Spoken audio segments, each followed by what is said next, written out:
बहुत समय पहले की बात है। दो अरबी दोस्तों को एक बहुत बड़े खजाने का नक्शा मिला। खजाना किसी रेगिस्तान के बीचों बीच था। दोनों ने योजना बनाना शुरू किया।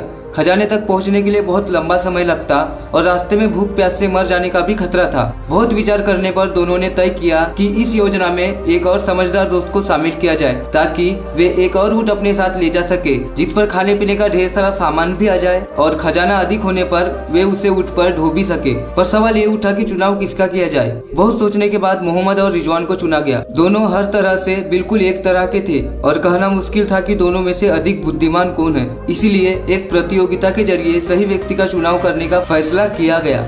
दोनों दोस्तों ने उन्हें एक स्थान पर बुलाया और बोले, आप लोगों को अपने अपने ऊँट पर सवार होकर सामने दिख रहे रास्ते पर आगे बढ़ना है। कुछ दूर जाने के बाद ये रास्ता दो अलग अलग रास्तों में बढ़ जाएगा, एक सही और एक गलत। जो इंसान सही रास्ते पर जाएगा वही हमारा तीसरा साथी बनेगा और खजाने का 1/3 हिस्सा उसका होगा। दोनों ने आगे बढ़ना शुरू किया और उस बिंदु पे पहुंच गए जहाँ से रास्ता बटा हुआ था। वहाँ पहुंचकर मोहम्मद ने इधर उधर देखा। उसे दोनों रास्तों में कोई अंतर समझ नहीं आया और वह जल्दी से बाई तरफ बढ़ गया, जबकि रिजवान बहुत देर तक उन रास्तों की ओर देखता रहा और उन पर आगे बढ़ने के नतीजे के बारे में सोचता रहा। करीब 1 घंटे बाद बाई ओर के रास्ते पर धूल उड़ती दिखाई दी। मोहम्मद बड़ी तेजी से उस रास्ते पर वापस आ रहा था। उसे देखते ही रिजवान मुस्कुराया और बोला, गलत रास्ता।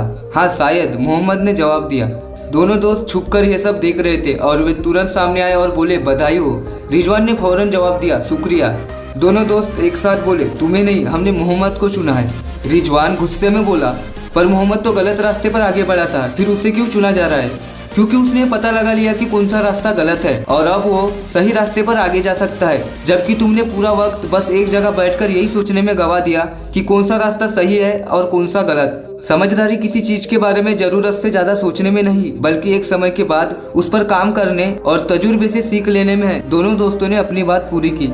दोस्तों, हमारी लाइफ में भी कभी ना कभी ऐसा पॉइंट आता है जहां हम डिसाइड नहीं कर पाते कि कौन सा रास्ता सही है और कौन सा गलत, और ऐसे में बहुत से लोग बस सोच विचार करने में अपना काफ़ी समय बर्बाद कर देते हैं, जबकि ज़रूरत इस बात की है कि चीज़ों को ओवर एनालाइज करने की बजाय मोहम्मद की तरह अपने ऑप्शन को केयरफुली कंसीडर करके एक्शन लिया जाए और अपने एक्सपीरियंस के आधार पर आगे बढ़ा जाए।